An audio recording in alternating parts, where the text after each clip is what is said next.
أعوذ بالله من الشيطان الرجيم بسم الله الرحمن الرحيم الحمد لله رب العالمين الرحمن الرحيم مالك يوم الدين نحمده ونصلي على رسوله الكريم প্রিয় বিশ্ববাসী ভাই ও বোনেরা, স্নেহের ছেলেমেয়েরা, আসসালামু আলাইকুম। পৃথিবী তথা বিশ্ব অন্তিম পর্যায়ে চলে এসেছে। কোরআনের ভাষায় বলতে হয় ইকতারাবাতিস সাআতু। করোনা বা কোভিড-19 নিয়ে আমরা যে দুঃসময় কাটিয়েছি সে প্রসঙ্গে আল কোরআন বলে, আমি এমন কোনো জনপদে আমার নবী পাঠাইনি যার অধিবাসীবৃন্দকে অর্থসংকট বা দুঃখ ক্লেশ দ্বারা আক্রান্ত না করেছি, যাতে তারা বিনীত হয়। অতঃপর আমি অকল্যাণকে কল্যাণে পরিণত করেছি। অবশেষে তারা প্রাচুর্যের অধিকারী হয় এবং বলে, আমাদের পূর্বপুরুষগণ তো দুঃখ কষ্ট ভোগ করেছে।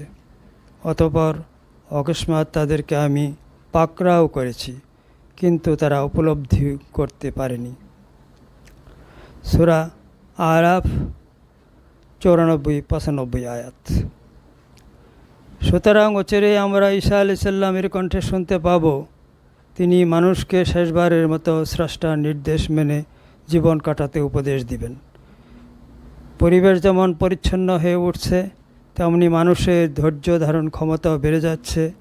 আগামীতে তারা সত্য পথ বেছে নিয়ে পরিচ্ছন্ন জীবনযাপন করবে, এটাই প্রত্যাশা। এমত অবস্থায় আমি কোরআন হাদিসের আলোকে মহাপ্রলয় তথা কিয়ামতের আলামতগুলো গবেষণার মান নিয়ে পর্যবেক্ষণ করে আপনাদের কাছে উপস্থাপন করতে চাই। ঈসা আলাইহিস সালাম হলেন কিয়ামতের প্রধান আলামত। তার প্রসঙ্গে বিস্তারিত আলোচনা ও পরিচিতি প্রদান করতে চাই। শিক্ষাগত যোগ্যতায় আমি এমএসসি এগ্রিকালচারাল ইঞ্জিনিয়ার।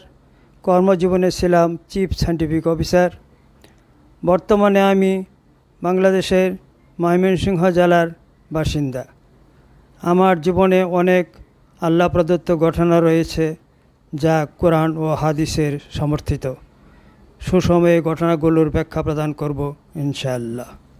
প্রিয় ভাই ও বোনেরা ও স্নেহের ছেলেমেয়েরা, আল কোরআনই একমাত্র গ্রন্থ যা স্রষ্টার বাণী অবিকল ধরে আছে।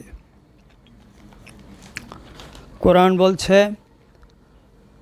ইন্নাদ-দীনা ইনদাল্লাহিল ইসলাম ওয়া মা ইখতালাফাল্লাযীনা উতুল কিতাবা ইল্লা মিন বা'দ মা জাআহুমুল ইলম বাগয়াম বাইনাহুম ওয়া মান ইয়াকফুর বিআয়াতিল্লাহি ফাইন্নাল্লাহা সারিউল হিসাব।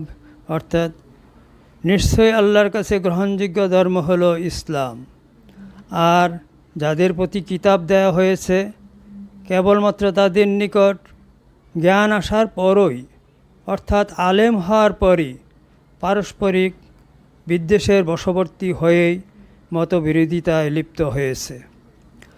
যারা আল্লাহর আয়াতসমূহের বা নিদর্শনসমূহের প্রতি কুফরি বা অবিশ্বাস করে বা করবে, তাদের জন্য তাদের জানা উচিত যে নিশ্চয়ই আল্লাহ হিসাব গ্রহণে অত্যন্ত দ্রুত।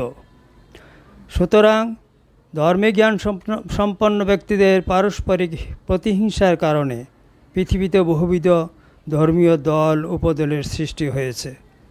প্রতিহিংসার বশবর্তী হয়েই ইহুদি পুরোহিতদের ইন্ধনে হজরত জাকারিয়া ও হজরত ইয়াহিয়া আলাইহিস সালামকে হত্যা করা হয়। ঈসা আলাইহিস সালামকে হত্যার সর্বাত্মক প্রস্তুতি গ্রহণ করে ইহুদিরা। দুর্ভাবনার বিষয় হলো, কোরআন হাদিস মুসলমানদের আচরণ ইহুদিদের মতো হবার সুসংবাদ দিয়েছে বা সংবাদ দিয়েছে।